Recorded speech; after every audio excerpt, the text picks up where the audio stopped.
जय माता दी, राधे राधे जी सभी को, राधे राधे। आज मैं आपको सुनाने वाली हूँ माँ काली की कथा।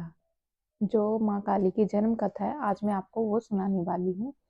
तो सभी लोग ध्यान से सुनिएगा। हिंदू धर्म में माता काली को शक्ति का सबसे उग्र, सबसे सत्य और सबसे करुणामयी स्वरूप माना जाता है। वह केवल संसार की देवी नहीं, बल्कि अधर्म, अहंकार और अन्याय के विनाश के साथ साथ भक्तों की रक्षण और मोक्ष देनी भी है। माता काली का जन्म कोई साधारण घटना नहीं, बल्कि ब्रह्मांडीय संतुलन को बनाए रखने के लिए हुआ दिव्य में प्रकट हुआ है। यह कथा उस समय की है जब पृथ्वी, स्वर्ग और पाताल तीनों लोगों में अधर्म अपने चरम पर पहुंच चुका था। असुरों का आतंक और देवताओं की व्यवस्था। प्राचीन काल में शुंभ और निशुंभ नामक दो अत्यंत शक्तिशाली असुर भाई थे। उन्होंने घोर तपस्या करके ब्रह्मा जी से वरदान प्राप्त किया कि उन्होंने कोई देवता, गोवर्धन या मनुष्य मार ना सके। इस वरदान के कारण उनका अहंकार अत्यंत बढ़ गया। शुंभ निशुंभ ने देवताओं पर आक्रमण कर स्वर्गलोक छीन लिया। इंद्र, वरुण, अग्नि, वायु सभी देवता पराजित होकर पृथ्वी पर भटकने लगे। यज्ञ रुक गए, धर्म का नाश होने लगा और असुरों का अत्याचार बढ़ता चला गया। देवताओं ने तब हिमालय पर्वत पर जाकर माता पार्वती की आराधना की। माता पार्वती की तपस्या और देवी का प्रकटाय। माता पार्वती उस समय घोर तपस्या में लीन थी। देवताओं की पीड़ा सुनकर उनका हृदय करुणा से भर उठा। उन्होंने सोचा, यदि शक्ति सभ्य प्रकट ना हुई तो अधर्म संपूर्ण सृष्टि को निगल जाएगा।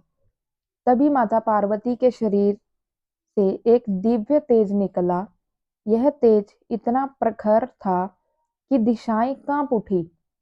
उसी तेज से एक अद्भुत देविका प्रकट हुआ, जिसका नाम है देवी काली। माँ काली का स्वरूप इतना अत्यंत अंत था। चंडमुंड का वध करने में शुंभ निशुंभ ने अपने सेनापति चंड और मुंड को देवी का अपमान करने भेजा। दोनों ने देवी के बंदी बनाने का प्रयास किया। माता काली ने एक भयानक गर्जना की और अधर्म का अंत अब निश्चित है। क्षण भर में चंड और मुंड का वध कर दिया। उनके सिर देवी ने अपने खप्पर में धारण कर लिए। इसी कारण देवी को चामुंडा भी कहा जाता है। उसके बाद रक्तबीज का वरदान और समस्या। अब असुरों का सबसे व्याव्य योद्धा सामने आया और उसका नाम है रक्तबीज। रक्तबीज को वरदान प्राप्त था कि जब भी उसके शरीर से रक्त की एक बूंद गिरेगी और वहां अनेक नया रक्तबीज जन्म लेगा। जैसे ही देवी और रक्तबीज का युद्ध प्रारंभ हुआ, हर बार के साथ हजारों रक्तबीज पैदा होने लगे। देवता भयभीत हो गए। माता काली की उत्पत्ति का उद्देश्य। तभी देवी दुर्गा ने माता काली से कहा, हे काली, केवल तुम ही इस वरदान को निष्फल कर सकती हो। माता काली ने तब अपना विकराल रूप धारण किया। उन्होंने अपनी जिह्वा फैला दी और रक्तबीज के शरीर से गिरने वाली हर रक्त बूंद को धरती पर गिरने से पहले ही पी लिया। कुछ समय में रक्त बीज का अंत हो गया। काली का उग्र तांडव। रक्त बीज के वध के बाद माता काली अत्यंत उग्र हो गई। उनका तांडव इतना भयानक था कि पृथ्वी कांपने लगी, पहाड़ टूटने लगे, दिशाएं डगमगाने लगी। देवताओं को भय हुआ कि यदि यह तांडव ना रुका तो सृष्टि का नाश हो जाएगा। भगवान शिव का हस्त तब सभ्य भगवान शिव आगे आए, वह माता काली के मार्ग में लेट गए। जब माता काली का पैर शिवजी जी की छाती पर पड़ा तो वह चौंक गई और उन्होंने अपने कर्म का बोध किया। लज्जा से उनकी जीवा बाहर आ गई और उनका तांडव शांत हो गया।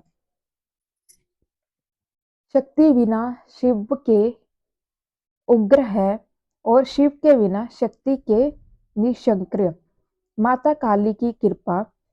तांडव शांत होने के बाद माता काली ने देवताओं को वरदान दिया, मैं वहां प्रकट होती हूँ जहां अन्याय होता है और कोई रक्षक नहीं होता। काली भय नहीं भरोसा।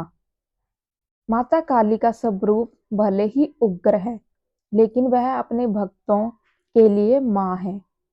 अहंकार का नाश करती है, अज्ञान का अंधकार मिटाती है और आत्मा को सत्य से जोड़ती है। यह देवी सर्वोत्तेषु शक्ति रूपणे संस्था।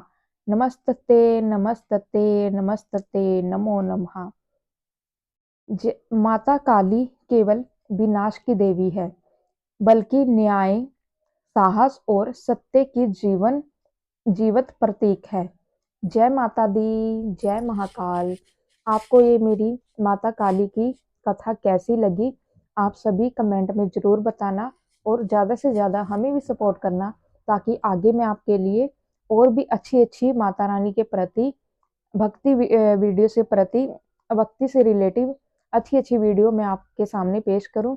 सभी बहन भाई मेरी इस वीडियो को शेयर कीजिएगा। माता रानी आप सबकी इच्छाएं पूरी करे। राधे राधे, जय माता दी।